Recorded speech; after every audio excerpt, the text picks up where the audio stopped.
From the shotgun now, here's an inside give. Some extra space following the display of power. Down just inside the 45. They get 6. That'll leave them with 3rd and 4. Here's the 7th play of this drive. This is 3rd and 4. Firing quickly here, and that's complete. And he goes down, but not before getting this inside the 25. His first catch, and it's a pretty big one. They get the conversion on 3rd down. 40-yard line.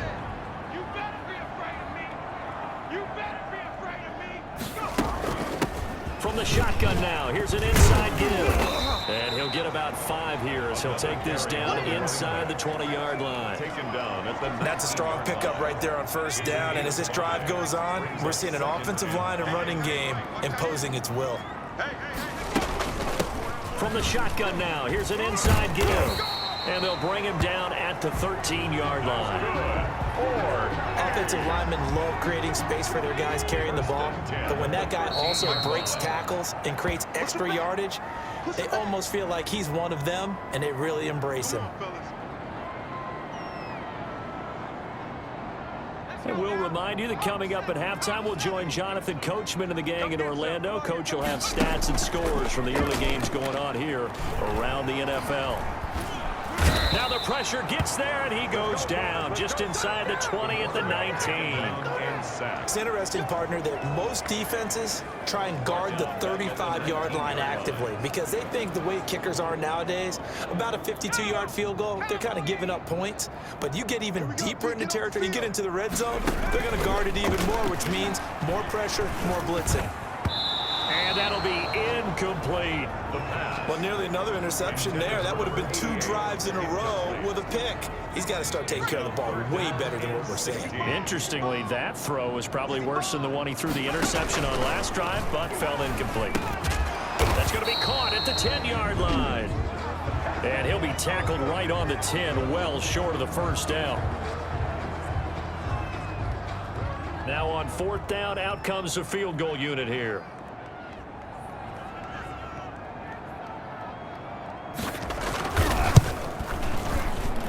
His kick is good. And that will knot us up at 10. Ties the game at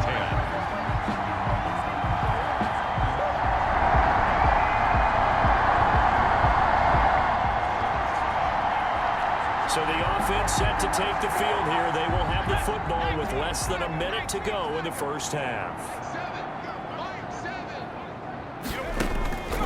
They'll come out throwing here to start the drive. And he can't escape, and down he goes. Now the offense going to use the first of their timeouts as they'll stop it with 13 seconds to play in half number 1.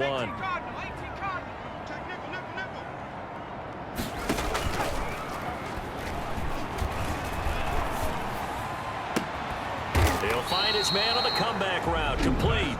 Now a timeout taken. Perhaps a chance for one more quick play and then another timeout if they hurry. We'll see.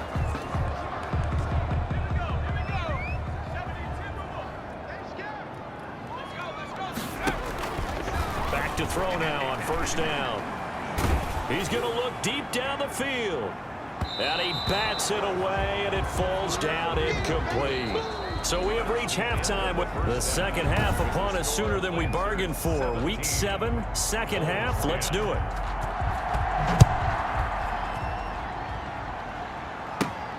Takes it at the 7. Oh, a good-looking return set up here. And all in all, a pretty solid return. Nearly got it to the 35. They'll mark him down officially at the 34. Here's Brooklyn to once again go on offense. They find themselves down 17-10 as they come up on a 1st and 10.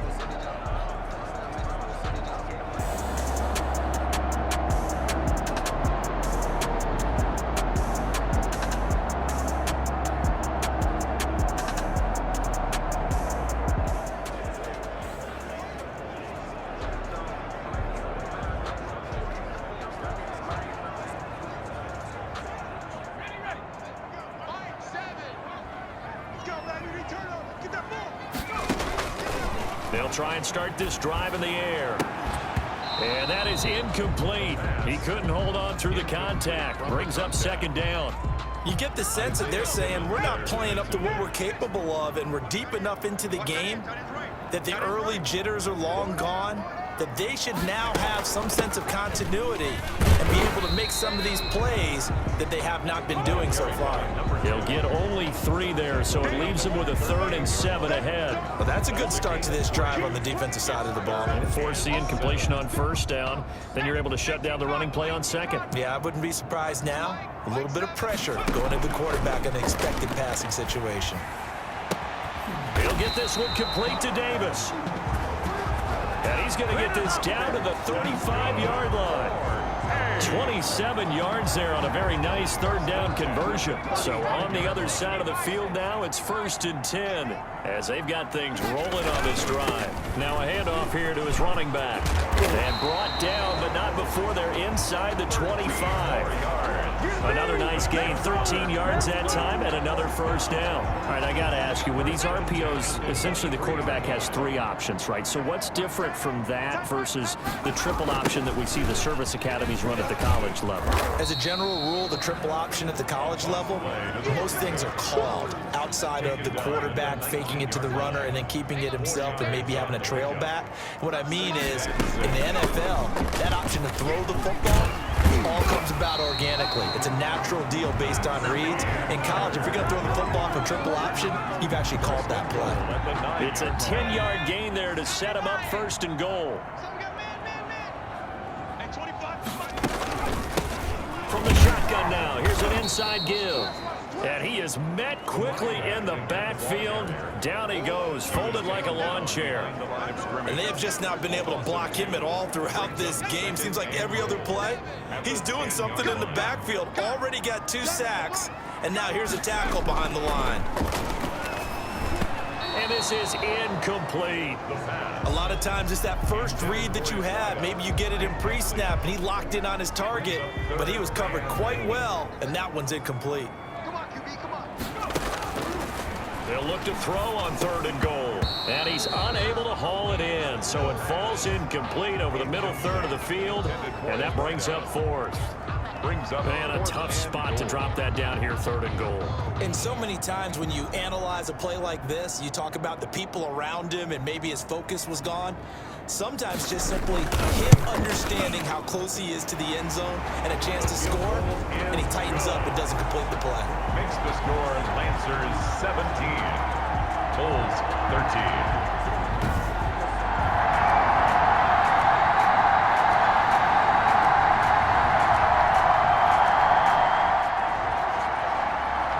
So the football will be at the 25-yard line as this offense gets set to take over.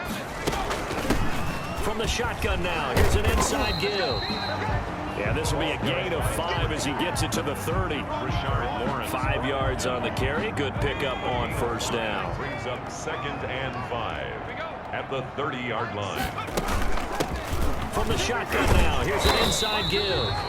He takes this from the 30 to the 34.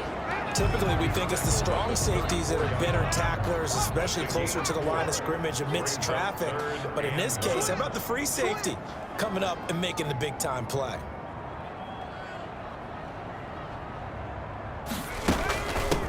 From the shotgun now, here's an inside give. And he will have a 1st down as they get him to the ground at the 37. That right there, a good sign for a team that's had trouble converting 3rd down so far this year. They're the bottom 5 in the NFL, but they come through there. Yeah, and I bet if we put our guy Marvin on the case and say, Marvin, tell us where they rank on 3rd and what, right? I bet they're in the top 5 in the league on 3rd and 5, 3rd and 6, 3rd and 7 or more, because that's how you end up not converting. Just too much yardage to pick up on 3rd down. And they bring him to the ground just shy of midfield. That one good for 12 yards. And it'll move the chains. Despite the score, despite the deficit, no quitting this guy. He's running angry, running through arm tackles. He wants to change what that scoreboard is saying. Let's get off the field, D. Let's get off the field. On 1st down, he'll drop to throw. And that's going to be incomplete. Too tough to hold on to that one. It's 2nd down. After the incomplete pass, here now is 2nd and 10.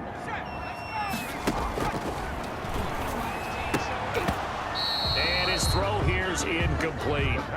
But plain and simple, that's the second time today that he's dropped a pass. And that one, I think, maybe even a little easier than the earlier one that he dropped. Surprising. Was this game announced as a night game prior to, and maybe his rhythm is just off? He's got thrown off. He's got to wake up, enjoy the sunshine, and go play. All right, they're going to try and keep hope alive here on 4th down. They're going for it. On play action, they'll throw. He's got his man on the crossing route. And he'll go down, but not before getting this inside the 30. Now whistles here, and we've got a man down. Man down on the field. While the training staff takes a peek, we'll take a break. So on the other side of the field now, it's 1st and 10 as they've got things rolling on this drive. And this will be incomplete. Physical play on the football there, and it's 2nd down. And that's one of those plays where it's hard to keep 2 eyes on the football when you know the contact's coming, let alone getting 2 hands around it, hugging it to your body, and absorbing the hit, even for those big tight ends who you would think could absorb that contact. And that'll be incomplete. Took a pretty good shot as he tried to pull that one in. Couldn't hang on, 3rd down. Back to throw again. And that will be incomplete. He is just not at his focus in this game. It's not 1 drop. It's not 2. That's 3 for this contest. Yeah, uncharacteristic for any NFL receiver. He's no exception. And this one is right down the middle. And that'll make this an 8-point game. Score Lancers 24, Bulls 16.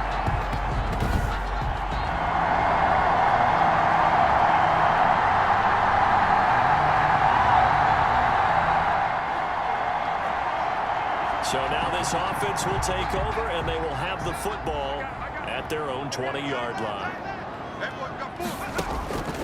They'll come out throwing here on 1st down. He's going to loft one deep left side here. And he knocks the ball away, and it falls incomplete. We've seen that the deep ball's been a part of their game plan all afternoon, but they've had trouble hooking up on it, unable to successfully find the end zone over the top. In trouble, and he's taken down. Quarterback taken down. Well, it was 2nd and long. Now it's 3rd and even longer. They're going in the wrong direction here. Because they're moving exactly the way they want to, but you're exactly right. Definitely going in the wrong direction for the offensive guys.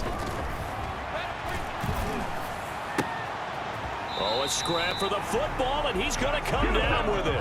The defense shaking their heads, not aggressive enough, and they allow him to convert a 3rd and 18. This possession means so much for them. They've got to focus on this drive and find a way to make this a 1-possession game. Yes. Got to get a score. Yeah, so good with a field goal. Don't necessarily need a touchdown. Now, after the completion, we're going to get a timeout, an injured player. We'll check on his status when we get back. So on the other side of the field now, it's 1st and 10 as they've got things rolling on this drive. Now left side, a completion to his tight end. And they're going to be set up down around the 15-yard line. That'll go as a pickup of 32 on the catch and run. Now, we know this offense has the potential to strike quickly, and they just bit off 2 huge plays on back-to-back snaps. So on the other side of the ball, you've got to go band of brothers thought process. No one left behind. No pointing fingers, no accusation. And it's caught. Touchdown. Touchdown. A 15-yard touchdown break. So this crowd will not go home happy. It's a victory for our visitors. And I tell you what, they were big favorites coming in, but they had to work for this one. It certainly wasn't the walk in the park that you expected coming into this one. I have a suspicion that in their meetings next week, head coach going to talk to them a little bit about focus, don't you think? Yeah, because down the stretch, there was some nail-biting going on. And you're right. I think not only the fans, but those folks inside that locker room, they expected a comfortable victory. Yeah, they certainly did, and that just tells you about the NFL. Any given game, you never know how it's going to turn out. You'd better be ready to play. So for our visitors, they fall a game under 500 now at 3 up and 4 down. And they'll return home next week to take on the LA Rams. Meanwhile, for the home team here, they fall a game under